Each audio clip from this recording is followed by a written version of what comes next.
Wow. Ganun ka-genius pala mag-tirada. At dinideny mo lahat ng sinasabi mo sa video na yan. Hindi ko nga, sir, dinideny. Inaamin ko nga po, sir. Dinideny mo nga yung truthfulness. Yes, sir. Yes, sir. Yung veracity, totoo yan. Yes, sir. Pero yung truthfulness ang sinasabi mo sa video na yan ngayon, dinideny mo. Yes, sabi sir. mo lang, nabubula ka. Yes, sir. Wow, kasi may video. Pero No, kung sir. walang video yan, hindi mo i-deny yan. Sir, actually, pwede ko i-deny yun, sir. Excuse me po, sir. Pwede ko sabihin AI, pwede sabihin ko naman na hindi po ako yung kausap eh. Pwede ko pong gawin yon. Pero hindi ko nga po ginagawa. Hindi ka naman maka-atras kasi kausap mo, mayroong telephone number sa'yo, kayo nag-usap. Pero sir, Akala mo ba, pwede ka mag-deny dito? Sir, hindi po. Try mo i-deny at... Yes, sir. I understand, sir. Kasabot ko, sir. Kasabot git kayo. Your Honor, yung pong desisyon ng civil service na sinasabi nyo ay walang kaugnayan sa pinag-uusapan natin dito. Ang pinag-uusapan po natin dito ay yung investigation po na ginawa ko noong 2012. Bakit ka lumilihis sa mga katanungan ko? Huwag kang lumihis. No, Your Honor, hindi po ako lumilihis. Sapagkat ang pinag-uusapan po natin... Is it true that you planted evidence? Nakita ko sa isang interview mo na sinabi mo na ako raw ay hindi marunong mag-imbestiga. Am I correct? Yes, Your Honor. Yun po ay opinion ko bilang investigador dahil inaasahan ko po inimbita po ako rito as resource person. Alright. At mistula ako naituring na akusado. I will have to respect your opinion, but my track record in investigating here in all public hearings will attest to it. Okay? Now, the second question. Sinabi mo sa isang interview na sayang ang binabayad ng taong bayan sa akin.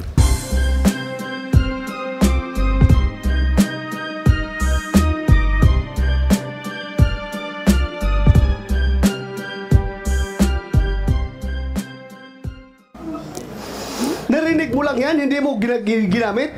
During your conversation, hindi mo ginamit yung salitang lam? Sir, ginamit ko nga. O, ginamit ko nga, sir. Kasi ganito nga, sir. Ano ibig mo sabihin ng lam? Sir, ganito po yun. Sandali!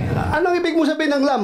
Sinabi mo, binanggit mo. Yes, sir. Naririnig ko po sa YouTube lang yan. Yung lam, si First Lady, si James. O kaya nga, bakit mo nasabi yung lam na yun doon? Para pasakayin nga po sila, sir. Kung gusto niyo pong malaman ng totoo. Pasakayin? Opo, para papasakayin lang po si Romy at si Agent Morales, sir. Hindi mo nga alam na nasa bahay ni Morales si Marque Enriquez. Ganito po yan, sir. Si Romy kasi, pag matri-trigger ko siya, alam ko na makakarating kay Morales yan. So anong purpose mo? Anong agenda mo dito? Po, anong motive mo? Bakit mo siya iti-trigger? Sige nga. Gusto ko po kasi may mga dokumento po kasi kung dala.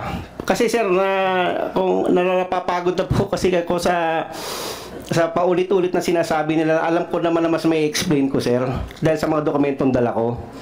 Ano yung mga dokumento dala mo? Pwede ko ba ipakita, sir? But before you show that document, explain your side. Bakit mo sinabi yun? Huwag mo kaming bulahin, ha? Yes, sir. Ha? I will cite you in contempt directly kung sinungaling ka dito, ha? Kasabot ko, sir. Huwag mo kong dalahin sa bula-bula. Kasabot ko, sir. Kasabot ko. Kumsik, i-play mo nga yung may sinabi siyang lam. Huwag mong sabihin, bula mo lang kami dito. Wala pong ganun, sir. Sorry po. Sige. Okay? Kasi nga yung mama, ha? Hindi daw, pakinggan mo na yan. Ganito mo yan. Nung pumutok yan, okay? Huwag kang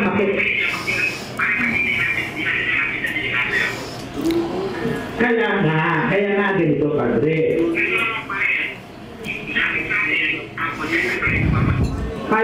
Ang narinig natin dyan na voice recording at saka yung nilagay ni Morales na yung line-line dyan na nag-interpret kung ano sinasabi. Totoo, the same as you have heard as your conversation with Santiago? Mr. Senator, the video speaks for itself. Okay, correct. Yung narinig mo dyan, totoo?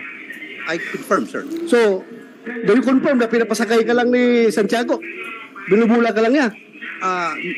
Well, knowing Eric Santiago, even during our Napolcom days, hindi ko po makuha, malaro po siya.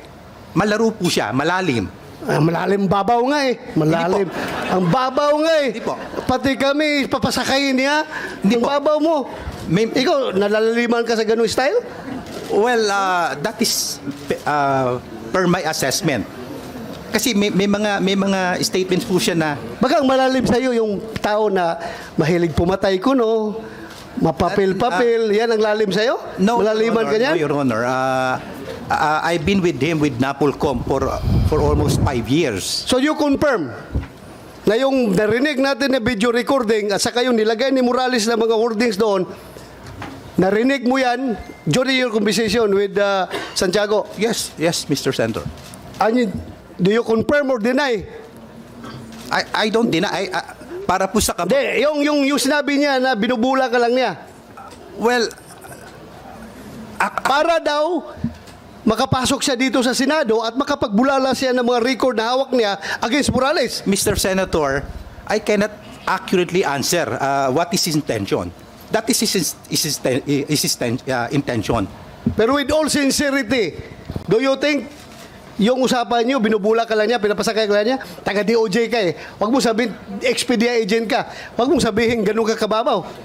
Well, Mr. Senator, knowing him, perhaps that is his intention. Pwede kang mabula niya. Well, vulnerable po ako pagka sa kaibigan. Pagkakaibigan po, walang masamang tinapay. I cannot judge a person based on his past. Just like Kuya Jonathan Morales. Who am I to judge? Meron din po ako mga imperfections. Okay? Okay, so... Yun po yung aking position. Kung binobola niya ako, mali yan. That is not my intention. Even kuya, nagtampo ako sa'yo. Eric Santiago, kung nambubula ka, bakit dinadamay mo pangalan ni Lam? Sir, para po makatotohanan ng istorya. Para makatotohanan. Kasi hindi ko po pwedeng bulahin si Romy kung hindi ako babanggit ng mga keywords na magri-ring sa utak nila, sir. So anong purpose mo bulahin siya? Siya lang, sir. Siya lang. Bakit mo, anong purpose mo bulahin siya? Kasi, para ipatawag kita dito. Para ultimately, para ipatawag kita dito at may bulalas mo yung mga records against Morales. Ganon ang intention mo. Actually, sir, hindi naman po against Morales po yung records ko. Kaya nga, para mailabas mo yung record na sabi mo. Yes, sir. Na nagawa ko po ngayon nga na nandito po nga po ako, sir. Wow, ang galing mo. Galing mo. Ako, I find it very strange na gano'n ang approach mo. Para may patawag ka ng komite na ito, bulahin mo siya para may pakita ang wow. Ganun ka-genius pala mag-tirada. At dinideny mo lahat ng sinasabi mo sa video na yan. Hindi ko nga, sir, dinideny. Inaamin ko nga po, sir. Dinideny mo nga yung truthfulness. Yes, sir. Yes, sir. Yung veracity, totoo yan. Yes, sir. Pero yung truthfulness ang sinasabi mo, sa video na yan ngayon, dinideny mo. Yes, sabi sir. mo lang, nabubula ka. Yes, sir. Wow, kasi may video. Pero No, kung sir. walang video yan, hindi mo dideny yan. Sir, actually, pwede ko i-deny yun, sir. Excuse me po, sir. Pwede ko sabihin pwede sabihin ko naman na hindi po ako yung kausap eh. Pwede ko pong gawin yon. Pero hindi ko nga po ginagawa. Hindi ka naman maka-atras kasi kausap mo, mayroong telephone number sa'yo kayo nag-usap. Pero sir, Akala mo ba, pwede ka mag-deny dito? Sir, hindi po. Try mo i-deny at... Yes, sir. I understand, sir. Kasabot ko, sir. Kasabot yun kayo. Pinatawag kita dito para magsabi ng totoo. Yes, sir. Ha? I understand. Hindi ka pinatawag dito para bulahin kami dito. Yes, sir. Ha? This is a serious matter. Ha? I understand, sir. Huwag kang sasakay-sakay ka lang, gagawa ka ng gimmick para maipatawag ka dito, para maipabulalas mo yung gusto mong dokumentong palabasin. Wow, how shallow your motive. Yes, sir. So, ibig sabihin, sino nag-utos sa'yo na pasakayin mo si Enriquez? Sarili ko lang, sir. Sarili mo! Yes, sir. So, you're a hero! Nasa sa inyo, sir, kung paano nyo ako titignan ngayon, sir. Pero yun po ang You katotohanan. are a hero, sarili mo lang. Nasa sa inyo na po, sir, kung paano nyo po ako titignan. Pero ang sinasabi ko po ay totoo. Galing sa aking puso, sir. Galing sa iyong puso na binubula mo lang talaga ito. Yes, sir. Binobola ko po lang po si paring Romy, sir. But I don't find any valid motive. Bakit mo siya bulahin para makapagsalita ka dito? Bakit? Why? Oh, why? Kasi sir, yun nga, kagaya ng sinabi ko, napapagod na po kami. Napapagod na po ako doon sa paulit-ulit na, pasensya na po kayo sir. Oh. Kung, kasi marami po doon tungkol sa dokumento na pinipresent niya na mas dapat sana mas maintindihan, mas ma-explain ko po para sa akin po sir. Para lang po sa akin, kung bibigyan niyo po ako ng pagkakataon sir. Bakit mo ma-explain? Anong kinalaman ng mga record na yan sa pinag-usapan? Kung hahayaan niyo po akong ipakita yung record na yon, maaari po siguro ma-explain ko na mas mabuti. Mr. Chair, Yes, go ahead. if you're done with the question. I am done with Santiago. Pag-aralan muna yung kanyang sasabihin, then you are free to entertain General Santiago. No. I will not question the two gentlemen. I'll just go straight to the point and ask questions to Okay. Mr. Go ahead. Morales. Go ahead, Your Honor. Okay, Mr. Morales, Yes, Your Honor. nakita ko sa isang interview mo na sinabi mo na ako raw ay hindi marunong mag-imbestiga. Am I correct? Yes, Your Honor. Yun po ay opinion ko bilang investigador dahil inaasahan ko po inimbita po ako rito as resource person. Alright. At mistula ako na ituring tama na akusado. I will have to respect your opinion, but my track record in investigating here in all public hearings will attest to it. Okay? Now, the second question. Sinabi mo sa isang interview na sayang ang binabayad ng taong bayan sa akin. Yun po yung opinion ko, Your Honor. Dahil doon sa nakikita kong takbo ng Bakit sayang ang bayad? Your Honor. Dahil ako, ginagawa ko, tinutupad ko ang aking sinumpaan tungkulin bilang inyong senador at kine-question mo ba ang 15 milyong Pilipino na bumoto sa akin?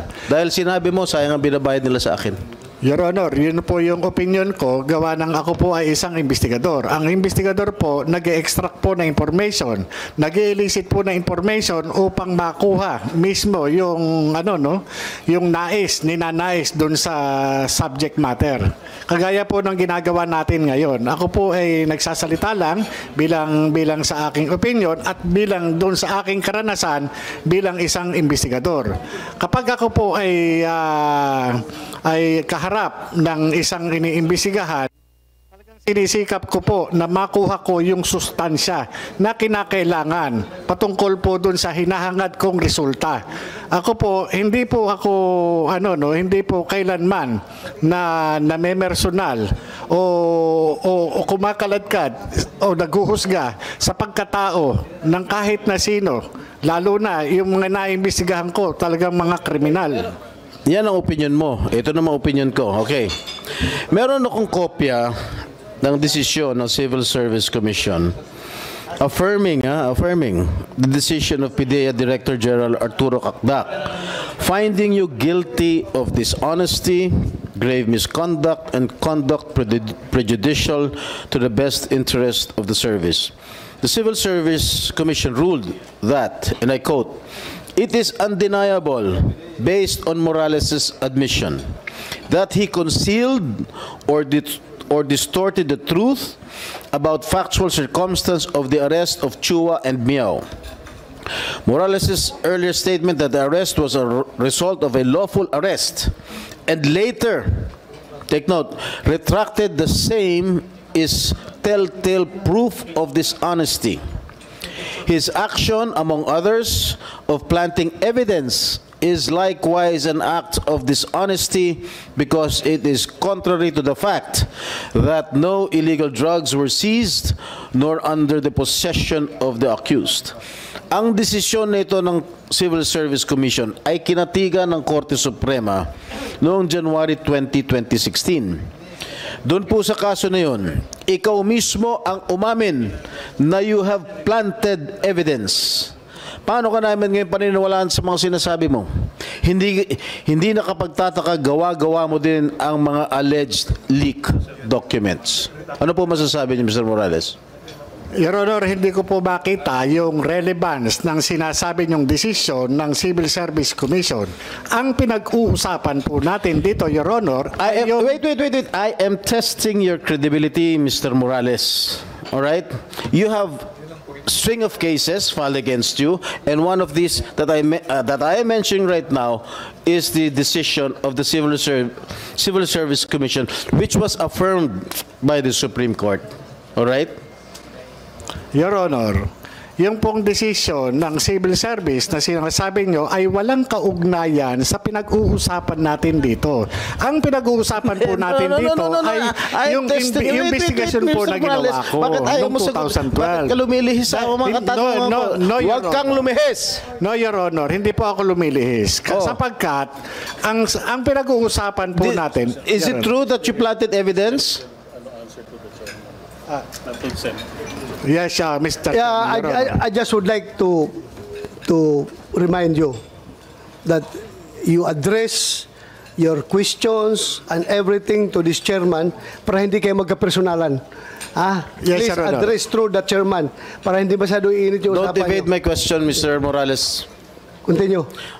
Is it true that you planted evidence?